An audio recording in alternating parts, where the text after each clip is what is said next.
Good morning to all. आज के इस लेक्चर में आप सभी का हार्दिक स्वागत है।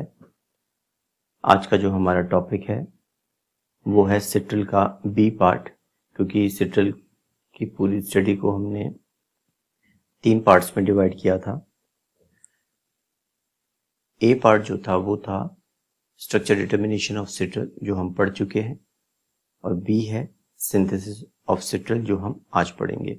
बी सिंथेसिस ऑफ सिट्रल का मतलब सिंपल है कि हम लैब सिंथेसिस पढ़ेंगे। क्यों पढ़ेंगे? क्योंकि मान लीजिए आपने लेमन ग्रास से सिट्रल को आइसोलेट कर लिया, उसका स्ट्रक्चर भी डिटरमाइन कर लिया। स्ट्रक्चर डिटर्मिनेशन के बाद फिर आपने मान लीजिए सिट्रल का एक इंडस्ट्रियल इंपॉर्टेंस है, जैसा कि हमने पढ़ा है कि सिट्रल परफ्यूम इंडस्ट्रीज में काम में आता है, तो हम उसको लैब में कैसे सिंथेसिस करेंगे, वही पूरे स्टेप्स केमिकल रिएक्शंस के आज हम पॉइंट बी में पढ़ने वाले हैं। तो चलिए शुरू करते हैं। ये जितनी भी रिएक्शंस आज होने वाली है वो आपने कहीं ना कहीं अपनी प्रीवियस क्लासेस में पढ़ी हुई होंगी, आपको याद आएगा। अपन अगर समझते हुए करेंगे तो याद करने में आसानी हो जाएगी। तो चलिए शुरू करते हैं। तो सिंथेसिस ऑफ सिट्रल जो है वो सबसे पहले शुरू होता है इथाइन से। इथाइन एसिडिक नेचर है, क्योंकि कार्बन जो स्टार लगा रखा है वो sp हाइब्रिडाइज होता है, और s कैरेक्टर जितना ज्यादा होता है उतनी इलेक्ट्रोनेगेटिविटी ज्यादा होती है। तो ये कार्बन और हाइड्रोजन का जो बॉन्ड है उसमें कार्बन हाइड्रोजन का जो बॉन्ड के इलेक्ट्रॉन है वो कार्बन पे शिफ्ट होते हैं, और कार्बन पर शिफ्ट होने के बाद कार्बन पर नेगेटिव चार्ज आता है और hydrogen in the form of H+N बाहर निकलता है। तो देखिए इथाइन एसिडिक है और इसकी रिएक्शन हो रही है sodium ammonia in liquid state. देखिए अमोनिया बेस है, जब एसिड और बेस की रिएक्शन होती है तो सॉल्ट बनता है। तो ये बनने वाला जो सॉल्ट है नंबर 2, ये जो ब्लू कलर में 1 2 3 4 लिखा है, ये कंपाउंड के नंबरिंग है, ताकि मैं किस कंपाउंड की बात कर रहा हूं उसको मैं डायरेक्ट नंबर से बोल सकूं। तो नंबर 2 जो सॉल्ट बना है इसको कहा जाता है सोडियम एसिटेलाइट। अब देखिए सोडियम एसिटेलाइट में कार्बन पर नेगेटिव है, क्यों है वो मैंने समझा दिया है, और सोडियम पे प्लस इसलिए है क्योंकि सोडियम एक मेटल है। मेटल इलेक्ट्रॉन रिच होते हैं, आसानी से इलेक्ट्रॉन दे देते हैं। जब कोई इलेक्ट्रॉन दे देता है तो उसे खुद के पास प्लस का चार्ज आता है। अब नेक्स्ट स्टेप में ये जो नंबर 2 है सॉल्ट सोडियम एसिटेलाइट, उसकी रिएक्शन होती है एसीटोन से। तो आपको पता होना चाहिए, आपने प्रीवियस क्लासेस में 12th में ये पढ़ा होगा कि कार्बोनिल कंपाउंड जो होते हैं वो जनरली न्यूक्लियोफिलिक एडिशन रिएक्शन देते हैं। न्यूक्लियोफिलिक एडिशन का मतलब ये हुआ कि कार्बोनिल के कार्बन पर जो CO बॉन्ड है, जो CO ग्रुप है, उसके कार्बन पर आने वाला न्यूक्लियोफाइल होगा और जो दूसरा पार्ट होगा वो ऑक्सीजन पे आएगा। न्यूक्लियोफाइल का मतलब जो नेगेटिव हो या फिर उसके पास इलेक्ट्रॉन ज्यादा हो। तो अभी हम इस सॉल्ट की बात करें तो नेगेटिव आपको दिख रहा है, कार्बन पे है। तो कार्बन का जो पोर्शन है ये पूरा इथाइन वाला, ये जाता है इस कार्बन पर। ये बॉन्ड यहां शिफ्ट होते हैं ऑक्सीजन पर। जब ऑक्सीजन पे शिफ्ट होगा तो ऑक्सीजन पे माइनस का चार्ज आएगा, और माइनस का चार्ज आएगा तो ये जो H+ है, ये H+ जो है ये जा करके इस पे जुड़ जाएगा। तो देखिए सिंपल सी जो रिएक्शन हुई है अभी तक की वो ये हुई है कि एसीटोन जो है CH3COCH3, उसके ऑक्सीजन पर तो इथाइन का हाइड्रोजन आया है और बाकी पूरा जो इथाइन का पार्ट है वो कार्बन पे जुड़ा है। तो नंबर 3 देखें आप, जो कंपाउंड बना है वो बिल्कुल वैसा ही है। HC ट्रिपल बॉन्ड, ये इथाइन का एक पार्ट इथाइन का यहां जुड़ा, इस कार्बन पे जुड़ा, और ये जो हाइड्रोजन है वो ऑक्सीजन पे जुड़ गया। आपको समझने में आसानी होगी, ठीक है। तो नंबर 3 बन गया। नंबर 3 की रिएक्शन जब PDBaSO4 से होती है। देखिए PDBaSO4 जो है आपने ये भी पढ़ा होगा कि ये रिडक्शन में काम में आता है। तो अभी 3 की रिएक्शन जब PDBaSO4 से होगी तो इस पूरे नंबर 3 में केवल एक चेंज आएगा कि जो ट्रिपल बॉन्ड है वो डबल बॉन्ड में चेंज होगा। तो आप देखें ये जो बना है उसमें पूरा स्ट्रक्चर एज इट इज है, केवल यहाँ पर ये जो ट्रिपल बॉन्ड था वो अब डबल बॉन्ड बन चुका है, ये रिडक्शन होगा। ठीक है, अब देखिए नंबर 4 बन गया। नंबर 4 से जो नंबर 5 बनेगा, तो नंबर 4 की रिएक्शन जब PBr3 से होती है। देखिए स्ट्रक्चर 4 जो है, इसको आप अगर देखें, आपने ये भी अपने प्रीवियस क्लासेस में पढ़ा होगा, एलिल अल्कोहल। एलिल अल्कोहल का वो होता है CH2 double bond CH single bond CH2 और वैलेंसी का। अब आप खाली में OH जोड़ दें तो एलिल अल्कोहल हो जाता है, अगर कोई हैलोजन जोड़ दें तो एलिल हैलाइड हो जाएगा। यहाँ पर जो कंपाउंड 4 है वो क्योंकि OH जुड़ा हुआ है तो ये एलिल अल्कोहल है। तो जब इस एलिल अल्कोहल की रिएक्शन PBr3 से होती है तो इसका Br जाता है इस कार्बन पर, ये डबल बॉन्ड शिफ्ट होता है इस कार्बन पर, इस बॉन्ड पे, और ये OH जो है वो बाहर, यानी हम ये कह सकते हैं कि इस रिएक्शन में एलाइलिक सब्स्टिट्यूशन हुआ है। तो देखिए इस स्टेप में हुआ क्या, ये जो है इस कार्बन पर जिसमें हमने स्टार लगाया उस पे Br जुड़ेगा। तो हम देखते हैं कि जो प्रोडक्ट 5 जो प्रोडक्ट बना है उसमें आप देखें Br जुड़ गया। इस पर डबल बॉन्ड था, डबल बॉन्ड क्योंकि शिफ्ट हो चुका है तो ये सिंगल बॉन्ड बन चुका है। इसके बाद का जो कार्बन है वो डबल बॉन्ड था, वो सिंगल बॉन्ड था, तो सिंगल बॉन्ड का डबल बॉन्ड बन चुका है। बाकी ये CH3 दो मैथिल के जो मॉलिक्यूल है वो एज इट इज यहाँ जुड़े हुए हैं। तो नंबर 5 में केवल चेंज, स्ट्रक्चर 4 से जब 5 बना है तो केवल इतना चेंज है कि एलाइलिक ब्रोमिनेशन हुआ है, Br जुड़ा है और OH निकला है। अब देखिए जो कंपाउंड 5 है ये इंपॉर्टेंट है। आप देखिए ये थोड़ा सा कॉम्प्लिकेटेड है लेकिन समझ जाइए इजी है, ये भी आप अपनी पहले की क्लासेस में पढ़ चुके हैं। देखिए ये जो इथोक्साइड बना रखा है जिसको सर्किल किया मैंने, ये देखिए ये इथोक्साइड है। इथोक्साइड बना किससे होगा, C2H5OH से। ये एक स्ट्रॉन्ग बेस है, तो आप देखिए कि ये जो स्ट्रॉन्ग बेस है उसका काम होता है H+ आयन निकालना। H+ आयन निकालेगा कौन सा, जो एसिडिक होगा। अब ये जो कंपाउंड है इसे हम कहते हैं एथिल एसीटोएसीटेट। इसके ऊपर देखिए कार्बन के ऊपर स्टार लगा हुआ है। ये जो इथोक्साइड है ये इस स्टार वाले कार्बन का जो हाइड्रोजन है उसको H+ की फॉर्म में निकालता है, और देखिए H+ की फॉर्म में निकालने के बाद जो कंपाउंड बन रहा है, जो कार्बेनायन बन रहा है, वो अपने आप को रेजोनेंस के द्वारा स्टेबलाइज कर सकता है।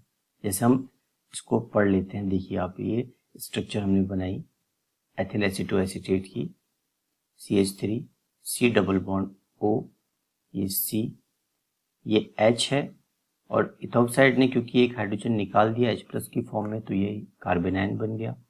फिर आगे आप देखिए C double bond O O C2H5। अब आप देखें कि जैसे ही H+ निकला इस स्टार वाले कार्बन से, ये कार्बेनायन बना, तो ये कार्बेनायन अपने आप को रेजोनेंस के द्वारा स्टेबलाइज कर सकता है। ये देखिए ये रेजोनेटिंग स्ट्रक्चर बन सकती है, और अगर ये नेगेटिव चार्ज यहाँ शिफ्ट होता तो ये स्ट्रक्चर बन सकती है। तो ये नेगेटिव चार्ज जो है वो 1 2 3 4 5 यानी 5 एटम्स पर डिस्ट्रीब्यूट हो रहा है।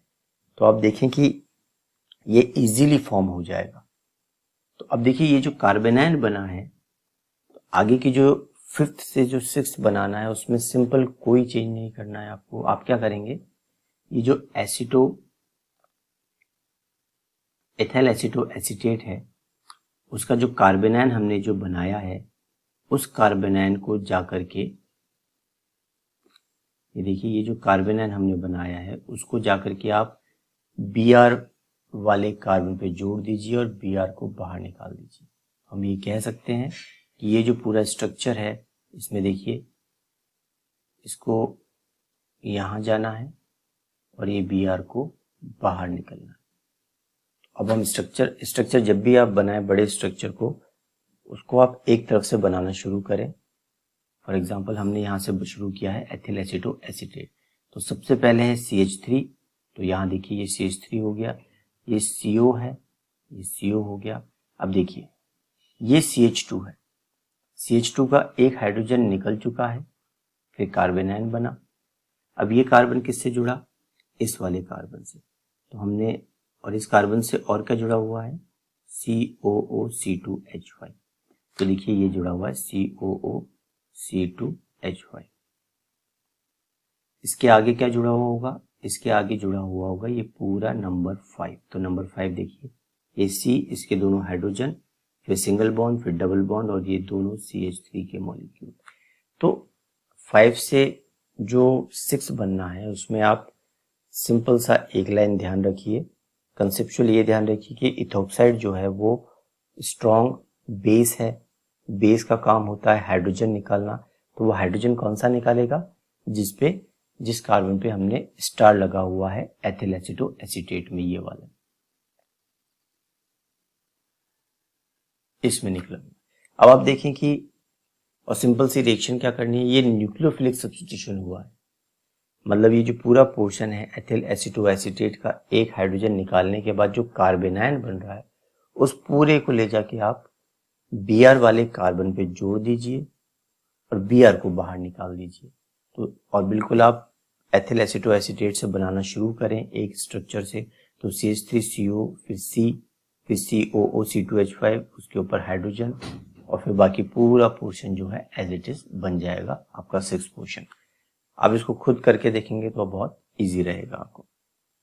देखिए नंबर 6 जो है, इसको सिंप्लीफाई करने के लिए, इजीली समझने के लिए, और क्योंकि हम सिंथेसिस ऑफ सिट्रल पढ़ रहे हैं, तो हमने स्ट्रक्चर 6 जो है उसको थोड़ा सा घुमा दिया है, घुमा करके हमने स्ट्रक्चर कुछ इस तरीके की बनाई है। तो जो पिछले वाली स्लाइड पे जो 6 नंबर था और अभी जो आपको नेक्स्ट स्लाइड पे 6 नंबर दिख रहा है, वो केवल वो सेम है, उसमें कोई भी चेंज नहीं है, केवल हमने उसको CH3 के जो 2 मॉलिक्यूल हैं उसको नीचे की तरफ कर दिया है। वो इसलिए करा है क्योंकि सिट्रल का जो स्ट्रक्चर होता है वो, उसमें CH3 के दोनों मॉलिक्यूल जो है वो नीचे की तरफ होते हैं, तो समझने के लिए हमने केवल इसको ऐसा किया है।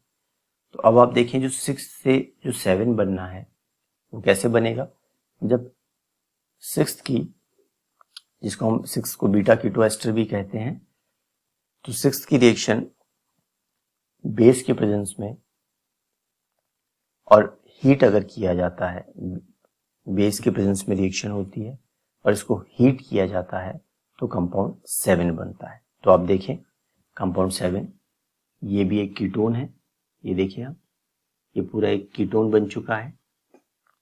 अभी थोड़ा थोड़ा आप देखें कि ये स्ट्रक्चर हम सिट्रल के करीब जा रहे हैं। नंबर 7 से नंबर 8, ये वापस आपको समझने वाली बात है।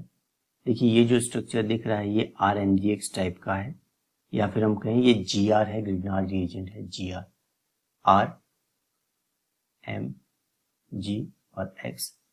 ये हमेशा ब्रेक होता है इस तरीके से जिसमें ऑर्गेनिक पार्ट जो है उस पर नेगेटिव आता है और जो मेटल है Mg उस पर आता है प्लस का चार्ज। ये ध्यान रखें कि RMGX का हमेशा जो ब्रेकिंग होता है वो R नेगेटिव आता है, R यानी जो ऑर्गेनिक पार्ट है उस पर नेगेटिव आएगा, और Mg जो है, MgBr, MgX जो भी है उस पर प्लस का चार्ज आएगा। कंसेप्ट आप ये ध्यान रखें कि Mg मेटल है, मेटल इलेक्ट्रॉन आसानी से दे देते हैं, देने के बाद प्लस चार्ज ही आता है, मेटल पे नेगेटिव चार्ज नहीं आएगा क्योंकि वो इलेक्ट्रोपॉजिटिव भी होते हैं। अब आप देखिए इसकी रिएक्शन हमको एक कीटोन से करानी है क्योंकि नंबर 7 जो है वो एक कीटोन है। Carbonyl compound nucleophilic addition reaction देते हैं, इसका मतलब ये हुआ कि कार्बोनल का जो ये जो CO बॉन्ड दिख रहा है, ये जो हमने स्टार लगा दिया इस पे, ये जो CO बॉन्ड जो है उसके कार्बन पर आएगा न्यूक्लियोफाइल, न्यूक्लियोफाइल मतलब नेगेटिव पार्ट, और ऑक्सीजन पे आएगा पॉजिटिव पार्ट। तो आप देख लीजिए इसकी रिएक्शन कराएंगे तो ये जो नेगेटिव पार्ट पूरा है ये जाएगा इस कार्बन पर,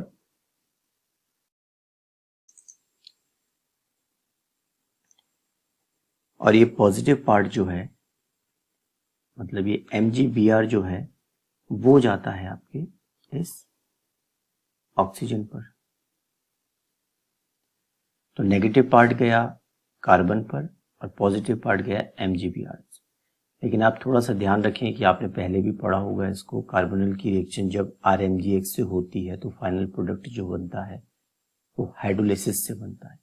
तो ये स्टेप के बाद हाइड्रोलिसिस भी होता है और ये जो MgBr पार्ट जो ऑक्सीजन पे गया है वो हटता है और यहाँ हाइड्रोजन जुड़ जाता है। यानी RMgX के साथ जब रिएक्शन होगी तो नेगेटिव पार्ट जो कार्बन पर गया है उसमें कोई चीज नहीं होता, लेकिन ये जो पॉजिटिव MgBr ऑक्सीजन पे जाता है उसका हाइड्रोलिसिस होता है और MgBr हट के हाइड्रोजन लगता है, यानी यहाँ OH हो जाएगा। तो जो 7 से जो 8th प्रोडक्ट जो बना है उसमें देखिए आप, ये कार्बन का जो देखिए ये जो स्टार कार्बन जिसको लगा रखा है, ये कार्बन जो है इस पे जुड़ा हुआ है ये ट्रिपल बॉन्ड वाला पूरा पोर्शन RMgX का नेगेटिव पार्ट, और ऑक्सीजन पे हमने जोड़ा था ये हाइड्रोजन। तो ये देखिए ये हाइड्रोजन जुड़ गया और ये CH3 एज इट इज, बाकी कोई स्ट्रक्चर में चेंज नहीं आया है।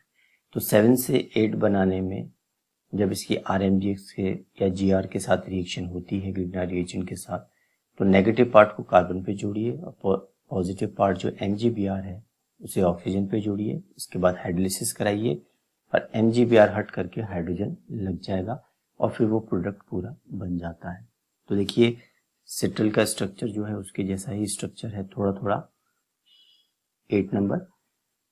अब देखिए इसमें ट्रिपल बॉन्ड है, ट्रिपल बॉन्ड को डबल बॉन्ड में चेंज कराने के लिए हमने पहले PDBSO4 से रिएक्शन कराई थी, तो अभी वापस से PDBSO4 से रिएक्शन होती है और ट्रिपल बॉन्ड डबल बॉन्ड में चेंज हो जाता है बाकी कहीं भी। तो नंबर 9 में और नंबर 8 में केवल एक है कि 8 में ट्रिपल बॉन्ड है और 9th वाले में डबल बॉन्ड है। फाइनली नंबर 9 जो कंपाउंड है उसका एलाइलिक रीअरेंजमेंट होता है एसिड की प्रेजेंस में, एंड फाइनली जो आपका प्रोडक्ट हमें चाहिए सिट्रल सिस फॉर्म या ट्रांसफॉर्म दोनों फॉर्म में हमें मिल जाता है। तो आप अगर सिंपल वे में याद करने की कोशिश करें तो हमने क्या किया, सबसे पहले शुरू से देख लेते हैं एक बार। इथाइन की रिएक्शन अमोनिया से, एसिड बेस की रिएक्शन हुई, सॉल्ट बना एसिड, सोडियम एसिटाइलाइड बना। इसके बाद उसकी रिएक्शन एसीटोन से हुई, फिर नंबर कंपाउंड 3 बना। 3 के 4 में हमने चेंज किया ट्रिपल बॉन्ड को डबल बॉन्ड में।